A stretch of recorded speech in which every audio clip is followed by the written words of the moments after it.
Hello दोस्तों, कैसे हो आप लोग। उम्मीद करता हूँ कि आप सभी बहुत अच्छे होंगे। मेरा नाम है योगेश माटा और आप सभी का स्वागत है मेरे यूट्यूब चैनल पर जिसका नाम है मेडकेमिया। मेडकेमिया एक वो चैनल है जहाँ आपको फार्मेसी सब्जेक्ट से रिलेटेड सारी इन्फॉर्मेशन मिल जाएगी और वो भी बिल्कुल सिंपल लैंग्वेज में। चलिए तो शुरू करते हैं आज का वीडियो। आज के वीडियो का हमारे टॉपिक होने वाला है की क्वेश्चंस या important questions in the pharmaceutical inorganic chemistry. PCI syllabus के हिसाब से फर्स्ट सेमेस्टर में फार्मास्यूटिकल इनऑर्गेनिक केमिस्ट्री का सिलेबस दिया हुआ है। सब्जेक्ट है जो जिसका कोड है BP1040। तो उसके अंदर किस तरह के इंपॉर्टेंट क्वेश्चंस हो सकते हैं, क्या ऐसे की क्वेश्चंस हो सकते हैं जिसकी हम जानकारी लेकर अपने जो पेपर को हम इम्प्रूव कर सकें।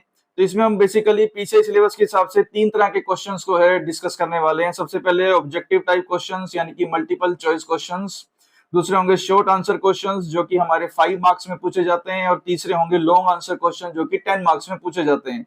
तो जिसके अंदर एमसीक्यूज दिए हुए हैं या जो ऑब्जेक्टिव क्वेश्चंस हैं वो कोशिश रहेगी कि आपको जीपेट से रिलेटेड भी कोई कुछ क्वेश्चंस उसमें बताए जाएं ताकि आप उसकी भी तैयारी अच्छे से कर सकें।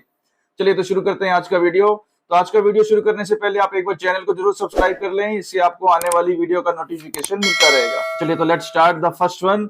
सबसे पहले हम कवर करने वाले हैं ऑब्जेक्टिव क्वेश्चंस या जिसको हम कहेंगे मल्टीपल चॉइस क्वेश्चंस। तो ये किस तरह के क्वेश्चंस पूछे जा सकते हैं या कौन से ऐसे की क्वेश्चंस है जो फार्मास्यूटिकल इनऑर्गेनिक केमिस्ट्री के अंदर आ सकते हैं, स्पेशली द ऑब्जेक्टिव क्वेश्चंस। तो वन बाय वन हम इनको समझेंगे और इसमें किस तरह के ऑप्शंस हैं और क्या इसका आंसर है उसको हम यहाँ पे पूरी तरह से डिटेल में बात करेंगे। तो देखिए सबसे फर्स्ट क्वेश्चन दिया हुआ है, फर्स्ट यूनिट से ही है कि which organisation is responsible for publishing the Indian pharmacopoeia.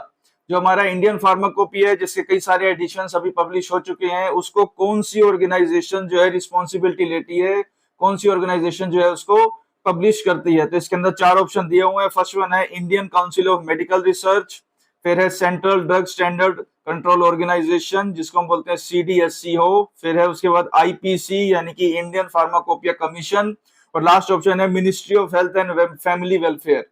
तो इसका सही आंसर है इंडियन फार्माकोपिया कमीशन। ये पर्टिकुलर ऑर्गेनाइजेशन रिस्पॉन्सिबल है हमारे इंडियन फार्माकोपिया को पब्लिश करने के लिए। अब चलते हैं नेक्स्ट क्वेश्चन की तरफ। नेक्स्ट है देखिए, what was the primary objective of the establishment of Indian pharmacopoeia. जब ये पहली बार जो है पब्लिश किया गया था, इसका मेन ऑब्जेक्टिव क्या था, क्या उद्देश्य था इसको पब्लिश करने का। So to provide guidelines for clinical practices के लिए, या to ensure uniformity in drug quality and effectiveness, third है टू स्टैंडर्डाइज मेडिकल एजुकेशन, या फोर्थ है टू रेगुलेट फार्मास्यूटिकल प्राइसिंग। तो इसका बिल्कुल सही आंसर होगा option B, to ensure uniformity in drug quality, safety and effectiveness. तो हमारी ड्रग की क्वालिटी जो है, इसकी इफेक्टिवनेस को पूरी तरह से यूनिफॉर्म करने के लिए, इनकी सेफ्टी को यूनिफॉर्म करने के लिए बेसिकली इंडियन फार्माकोपिया की एस्टेब्लिशमेंट की गई थी। अब नेक्स्ट क्वेश्चन है देखिए, हम अभी यूनिट 1 की बात करेंगे तो किस किस तरह के एमसीक्यूज और जीपेट से रिलेटेड किस तरह के क्वेश्चंस आ सकते हैं उसके बारे में हम यहाँ पे जिक्र कर रहे हैं। देखिए नेक्स्ट क्वेश्चन है, which of the following methods is used to minimize impurities from manufacturing equipment. अगर किसी तरह का मैन्युफैक्चरिंग जो इक्विपमेंट है उनसे अगर किसी तरह की इंप्योरिटी अपने को मिल रही है तो वो आप ऐसा कौन सा मेथड यूज कर सकते हैं जिससे कि उस पर्टिकुलर इंप्योरिटी को मिनिमाइज किया जा सके, ताकि उस इक्विपमेंट से हमें जो है इंप्योरिटीज ना मिले।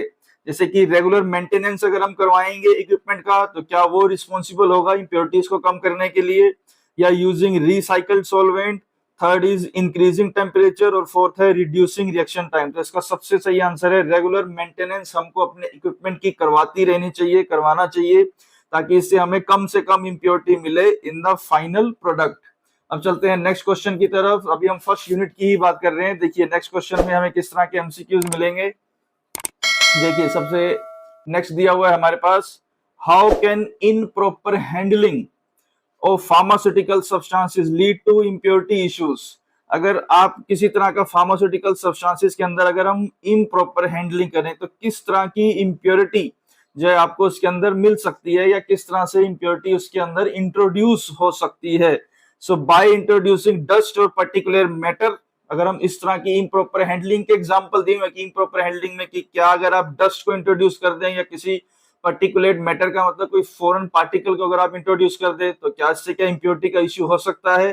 Second option, by improving chemical stability, third by enhancing product purity, और फोर्थ है बाय कंट्रोलिंग टेम्परेचर इफेक्टिवली। तो अगर आप ये तीन ऑप्शंस देखें तो ये तीनों जो है इम्प्योरिटी को रिमूव करने के लिए या उसे हटाने के लिए यूज होते हैं, लेकिन हमें उसका आंसर करना है कि किसके थ्रू इम्प्योरिटी इशू हो जाएगा। तो अगर हम डस्ट पार्टिकल को इंट्रोड्यूस कर दें तो उससे इम्प्योरिटी इशू हो सकता है।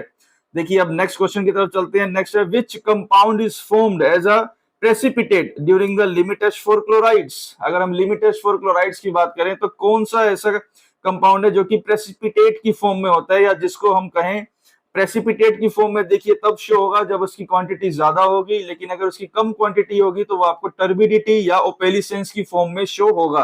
तो लिमिट टेस्ट फॉर क्लोराइड, ये जनरल लिमिट टेस्ट की बात कर रही है। General limit test for chloride के अंदर इनमें से कौन सा है जो आपको टर्बिडिटी या ओपेलिसेंस की फॉर्म में शो होगा? क्या sodium chloride, silver chloride, lead chloride या फिर बेरियम क्लोराइड? तो इसका सबसे सही आंसर है सिल्वर क्लोराइड। तो जब हमारा सोडियम क्लोराइड या जो क्लोराइड आयंस हैं जब वो सिल्वर नाइट्रेट के साथ रिएक्ट करते हैं तो वो बनाते हैं सिल्वर क्लोराइड, जिसकी आपको टर्बिडिटी मिलती है, जिसके बेस पे हम फाइनल रिजल्ट अपना फाइंड आउट करते हैं। अब देखिए नेक्स्ट क्वेश्चन क्या होगा, what is dilute nitric acid added, या why is dilute nitric acid added before adding silver nitrate.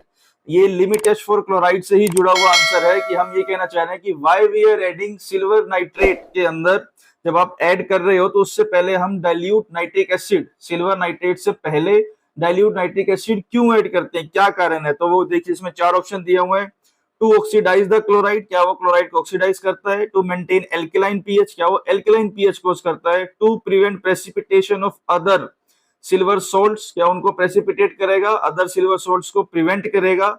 To increase turbidity, या उससे टर्बिडिटी बढ़ेगी? तो इसको हमने कई बार डिस्कस किया है, इससे पहले मैंने इसके रिलेटेड वीडियो भी बनाया है। तो बेसिकली हम यहाँ पे ये बताना चाह रहे हैं कि नाइट्रिक एसिड का रोल क्या है। तो नाइट्रिक एसिड जो है वो प्रिवेंट करता है precipitation of other acid radicals, ताकि और कोई सिल्वर नाइट्रेट के साथ कंपाउंड ना बनाए, सिर्फ और सिर्फ क्लोराइड ही कंपाउंड बनाए, और जो कि हमको क्या मिलेगा, सिल्वर क्लोराइड। तो इसका आंसर है सी। अब चलते हैं इसी से रिलेटेड नेक्स्ट क्वेश्चन की तरफ। तो देखिए नेक्स्ट क्वेश्चन है हमारे पास, अब ये था लिमिट टेस्ट फॉर क्लोराइड से रिलेटेड। अब हमारे पास जो नेक्स्ट क्वेश्चंस आने वाले हैं वो हम आगे बढ़ते जाएंगे, तो अब हमारे पास आएगा लिमिट टेस्ट फॉर सल्फेट्स से रिलेटेड। तो हमारा सबसे फर्स्ट क्वेश्चन है related to limit test for sulphate. So what is the principle behind the sulphate limit test? इन चार ऑप्शंस के हिसाब से इसका मेन प्रिंसिपल क्या है लिमिट टेस्ट फॉर सल्फेट का? तो sulphate reacts with nitric acid to form a gas, क्या ऐसा है? Sulphate forms a coloured complex, sulfate is precipitated as barium sulfate, या sulfate is reduced by nitric acid। तो अगर आप इसमें देखें तो नाइट्रिक एसिड हम यूज ही नहीं करते सल्फेट के अंदर, तो फर्स्ट ऑप्शन इज कैंसल। ये कलर कॉम्प्लेक्स देता ही नहीं है, ये हमको टर्बिडिटी या फिर ओपेलिसेंस देता है जो कि होता है कलरलेस की फॉर्म में, तो ये भी कैंसल। डी अगर देखें it is reduced by nitric acid, तो हम नाइट्रिक एसिड इसमें यूज नहीं करते, तो इसका सबसे सही आंसर है सी, यानी कि sulphate is precipitated as barium sulphate. अब चलते हैं नेक्स्ट क्वेश्चन की तरफ। देखिए what is the role of alcohol in the limit test for sulphates. Sulphates के अंदर जो है लिमिट टेस्ट फॉर सल्फेट्स के अंदर अल्कोहल का क्या रोल है? तो अगर आपको ध्यान हो, हम बेसिकली अल्कोहल तब यूज करते हैं जब हमको बेरियम सल्फेट रिएजेंट बनाना होता है। क्या बनाना होता है? Barium sulphate reagent, then we use alcohol. तो अल्कोहल का बेसिकली रोल क्या है, वो काम क्या करता है? देखिए it acts as oxidizer, it increases solubility, it stabilizes the precipitate, या it helps to prevent super saturation। तो इसका सबसे सही आंसर है D, it helps to prevent super saturation। super saturation का मतलब कि ये बेरियम सल्फेट को प्रेसिपिटेशन फॉर्म में नहीं रहने देगा और उसको जो है टर्बिडिटी की फॉर्म में रखेगा, वहां पे सुपर सैचुरेशन को क्रिएट नहीं होने देगा। अब चलते हैं नेक्स्ट की तरफ। अब हम बात करेंगे लिमिट टेस्ट फॉर आयरन से रिलेटेड कुछ क्वेश्चंस की बात करेंगे। देखिए सबसे फर्स्ट क्वेश्चन है which reagent is used to develop colour in the limit test for iron. हम इसमें से कौन सा रिएजेंट यूज करते हैं या कौन सा ऐसा कॉम्बिनेशन यूज करते हैं जिससे कि लिमिट टेस्ट फॉर आयरन के अंदर कलर प्रोड्यूस हो? तो पहले आपको याद हो कि पर्पल ब्राउनिश कलर प्रोड्यूस होता है in the limit test for iron. तो इसमें देखिए क्या दिया हुआ, potassium dichromate, 110 phenanthroline, thioglycolic acid या थायोग्लाइकोलेट एंड अमोनियकल मीडियम। तो इसका सबसे राइट आंसर है D, thioglycolate and ammoniacal medium. So ये बात आप हमेशा ध्यान रखिए कि अमोनिया ऐड करने पर ही आपको जो है पर्पल कलर मिलेगा, इसके अलावा सिर्फ अगर हम थायोग्लाइकोलिक एसिड ऐड करेंगे तो हमको पर्पल कलर नहीं मिलेगा। चलिए तो अब आगे चलते हैं नेक्स्ट क्वेश्चन की तरफ। नेक्स्ट क्वेश्चन हमारा इसी लिमिट टेस्ट फॉर आयरन से ही रिलेटेड होने वाला है। देखिए नेक्स्ट क्वेश्चन क्या है, सिंपल तरीके से दिया हुआ है, what is the role of citric acid in the limit test for iron. Iron के अंदर जब हम सिट्रिक एसिड ऐड कर रहे हैं तो सिट्रिक एसिड अपना क्या रोल प्ले कर रहा है, क्या वो एसिडिटी को इंक्रीज कर रहा है, बी है acts as a colour enhancer, colour को एनहांस कर रहा है, सी है प्रिवेंट प्रेसिपिटेशन ऑफ आयरन, या डी है acts as a complexing agent. तो अगर आपको ध्यान हो, मैंने ये पहले एक वीडियो में भी डिस्कस किया था, इसके ऊपर ऑलरेडी मैं भी एक वीडियो बना चुका हूँ, वहां पे इसको और डिटेल में देख सकते हैं। ये बेसिकली कॉम्प्लेक्सिंग एजेंट की तरह काम करता है, आयरन के साथ कॉम्प्लेक्स बनाता है ताकि वो अमोनिया के साथ रिएक्ट ना करे और आयरन सिर्फ और सिर्फ थायोग्लाइकोलिक एसिड के साथ रिएक्ट करे, जिससे हमको मिलता है फेरस थायोग्लाइकोलेट। तो बेसिकली सिट्रिक एसिड क्या कर रहा है, it is acting as a complexing agent.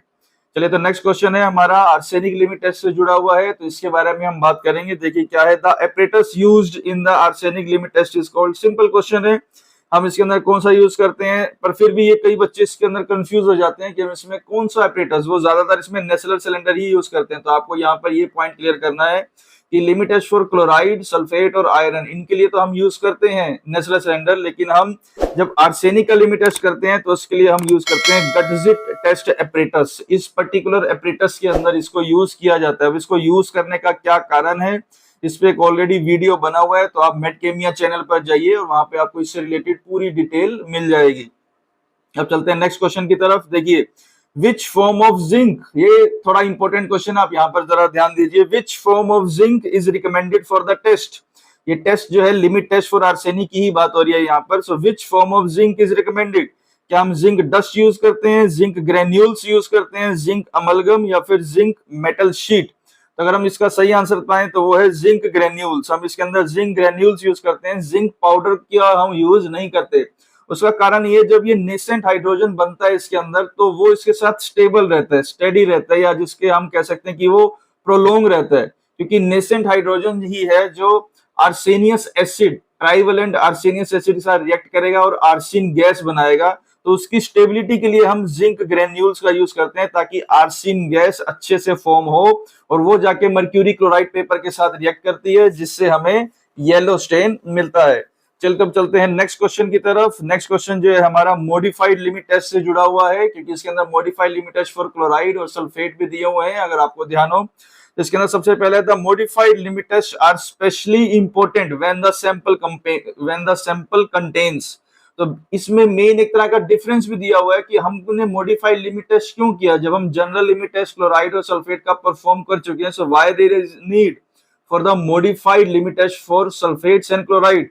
तो इसका सबसे मेन आंसर देखिए क्या है, ए ऑप्शन है strongly acidic substances, B volatile compound, C coloured ions, या वाटर सोल्यूबल विटामिन्स। तो सबसे सही आंसर है कि हम इसके अंदर जो सैंपल कंपाउंड यूज करते हैं, सैंपल कंपाउंड वो है इसके अंदर पोटेशियम परमैंगनेट। तो कलर्ड आयंस को बेसिकली इनके अंदर इंप्योरिटी चेक करने के लिए हम मॉडिफाइड लिमिट टेस्ट जो है परफॉर्म करते हैं। अब चलते हैं कुछ नेक्स्ट यूनिट 2 की तरफ। इसमें किस तरह के आपसे जो है एमसीक्यूज पूछे जा सकते हैं, या क्या है ऐसे इंपॉर्टेंट क्वेश्चंस जो कि आपके एग्जाम में आ सकते हैं। अब फर्स्ट है the major extracellular cation. Extracellular के अंदर, हमारे एक्स्ट्रा सेलुलर में कौन सा मेजर कटायन होता है out of these four, potassium, sodium, magnesium या कैल्शियम। तो इसका सबसे सही आंसर है सोडियम। सोडियम जो है वो बल्क में पाया जाता है इन एक्स्ट्रा सेलुलर, तो वहां पर ये एक्स्ट्रा सेलुलर कटायन की फॉर्म में प्रेजेंट होता है, दैट इज सोडियम।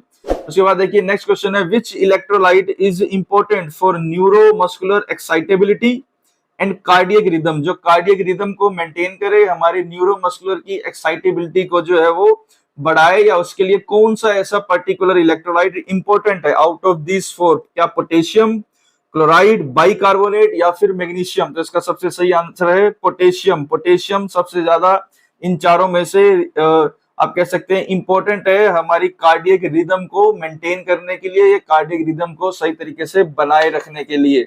अब चलते हैं हम नेक्स्ट की तरफ। तो नेक्स्ट क्वेश्चन आने वाला है जो कि इसी से ही रिलेटेड है।